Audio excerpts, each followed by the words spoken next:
Hi, இன்றைக்கி ஒரு lazy recipe பார்க்கலாம். அதாச்சும் சீக்கிரமாக செய்யணும், டேஸ்டியாகவும் இருக்கணும், ஹெல்த்தியாகவும் இருக்கணும்னா இந்த ரெசிபி நீங்கள் ட்ரை பண்ணலாம். ஆல்ரெடி கத்திரிக்காய் பஜ்ஜி ஒன்று போட்டிருப்பேன், அதுவும் அதே மாதிரி தான் சிம்பிளாக செய்யக்கூடியது. ஸோ இந்த ரெசிபிக்கு பார்த்தீங்கன்னா கேப்சிகம் நான் 1 எடுத்திருக்கேன், அப்புறம் ஆனியன் 1 எடுத்திருக்கேன், பொட்டேட்டோ வந்து பாயில் பண்ணி எடுத்திருக்கேன். இது ஆப்ஷனல் தான், உங்களுக்கு வேணும்னா நீங்கள் ஆட் பண்ணிக்கலாம், இல்லைன்னா வேண்டாம். ஸோ கொஞ்சமாக கடாயில் எண்ணெய் ஊற்றிட்டு இதில் வந்து கடுகு போட்டு தாளிச்சிட்டு கூட வந்து சீரகம் ஆட் பண்ணிக்கோங்க. சீரகம் லைட்டாக வறுத்த உடனே இது கூட வந்து கட் பண்ணி வச்சுருக்க ஒரு ஆனியன் ஆட் பண்ணிக்கோங்க. ஆனியன் மேக்ஸிமம் இந்த மாதிரி நீல வாக்கில் ஆட் பண்ணிக்கோங்க. கேப்சிகம் நீங்கள் எப்படினாலும் கட் பண்ணிக்கலாம், ஒன்றும் பிரச்சனை இல்லை. ஆனியன் வதங்கிறது போது கொஞ்சம் கருவேப்பிலை ஆட் பண்ணிக்கோங்க. ஒரு 4லேருந்து ஒரு 6 பல் பூண்டு வந்து நீங்கள் நல்லா தட்டிட்டு இல்லைனா சாப் பண்ணி சேர்த்துக்கோங்க பொடிசாக. ரொம்ப டேஸ்டியாக இருக்கும். அண்டு அது கொஞ்சம் வதங்கின ஒரு 2 மினிட்ஸில் வந்து இது கூட நீங்கள் வந்து கேப்சிகம் ஆட் பண்ணிக்கோங்க. நான் வந்து எங்கள் வீட்டில் குட்டி பாப்பா இருக்கிறதுனால நான் இந்த மாதிரி குட்டி குட்டியாக கட் பண்ணி போட்டிருக்கேன். நீல வாக்கில் கட் பண்ணால் அவங்க சாப்பிட மாட்டாங்க, அதனால்.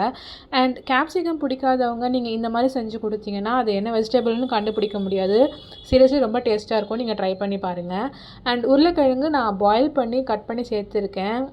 உருளைக்கிழங்கு வந்து டோட்டலி ஆப்ஷனல். இது வந்து ஒரு நார்த் இண்டியன் ஸ்டைல் ஃபுட்டுன்றதுனால இதில் எந்த வெஜிடபிள்ஸ் வச்சோ நீங்கள் பண்ணலாம் அப்படின்ட்டு சொல்லியிருந்தாங்க என்னுடைய நெய்பர்.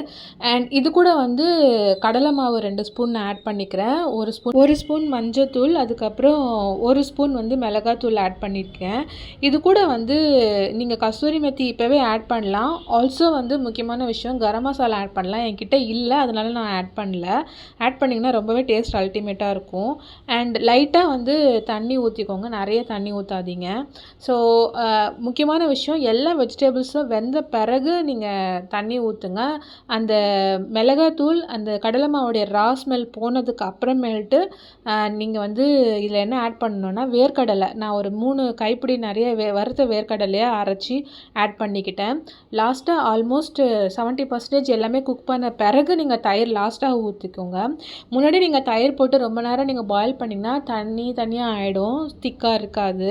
ஸோ என்னுடைய நெய்பர் பண்ணுவாங்க, அவங்களுக்கு வந்து தண்ணியாக இருக்கும். அடிக்கடிக்கு என்கிட்ட கேட்பாங்க, நீங்கள் எப்படி பண்ணுறீங்க, எப்படி உங்களுடைய திக்காக இருக்குது அப்படின்னு சொல்லிட்டு. ஸோ எனக்கு இப்போது ஒரு தாட் வருது, நான் வந்து அவங்கக்கிட்ட நீங்கள் வாட்டர் நிறைய ஆட் பண்ணியிருப்பீங்க அதனாலேயா இருக்கும், ஆர் வந்து நீங்கள் வீட்டில் செஞ்ச தயிரில் செஞ்சுருப்பீங்க அதனால தண்ணியாக இருக்கும் அப்படின்னு சொல்லிட்டு இருந்தேன். பட் இந்த ஒரு மிஸ்டேக்னாலேயும் இந்த ரெசிபி வந்து தண்ணி ஆகிறதுக்கு சான்சஸ் இருக்குது. ஸோ சால்ட்டு தேவையான அளவுக்கு ஆட் பண்ணிவிட்டு ஒரு மேக்ஸிமம் 3 மினிட்ஸ் பாயில் பண்ணிவிடுங்க. அதுக்கு மேலே பாயில் பண்ணாதீங்க. லாஸ்ட்டாக தான் நான் கஸ்தூரி மேத்தி இதில் ஆட் பண்ணுறேன். உங்களுக்கு வேணும்னா நீங்கள் மசாலாஸ்லாம் போடுறீங்க இல்லையா, அப்போவே கூட நீங்கள் கஸ்தூரி மேத்தி ஜஸ்ட் ஒரு கைப்பிடி ஃபுல்லாக நசுக்கி இந்த மாதிரி தூவி விட்டுடுங்க. ஸோ எல்லாம் போட்டுட்டு கரெக்டாக 3 மினிட்ஸ் கழித்து நீங்கள் வந்துட்டு கேஸ் ஆஃப் பண்ணிடலாம். ஸோ இதுதான் அந்த recipe finally. And also suppose உங்களுக்கு ரொம்ப திக்காக இருந்ததுன்னா உங்களுக்கு ஏற்ற மாதிரி கன்சிஸ்டன்சிக்கு ஏற்ற மாதிரி நீங்கள் தண்ணி ஆட் பண்ணிக்கலாம். இது கூட நான் வந்து வெண்டைக்காய் முட்டை போட்டு சைடு செஞ்சுருந்தேன். ஸோ அல்டிமேட்டாக இருந்தது, நீங்கள் ட்ரை பண்ணி பாருங்கள். கர்ட் பிடிக்கல ஆர் எப்போவுமே தயிர் சாதம் சாப்பிட்டுருக்கீங்கன்னா இந்த மாதிரி ட்ரை பண்ணி பாருங்கள். இது ரொம்பவே நல்லா இருந்துச்சு இந்த ஃபுட்டு, இந்த recipe. So it's a must try. Even வந்து நீங்கள் கேப்சிகம்ட்டு இல்லை, எந்த வெஜிடபிள் வேணாலும் போட்டு செய்யலாம். பட் கேப்சிகம் இதுக்கு அல்டிமேட்டான டேஸ்ட் தரும். ஸோ கேப்சிகம் பிடிக்காதவங்களுக்கும் இதை நீங்கள் செஞ்சு சாப்பிட்டு பாருங்கள், நல்லாயிருக்கும். பாய்.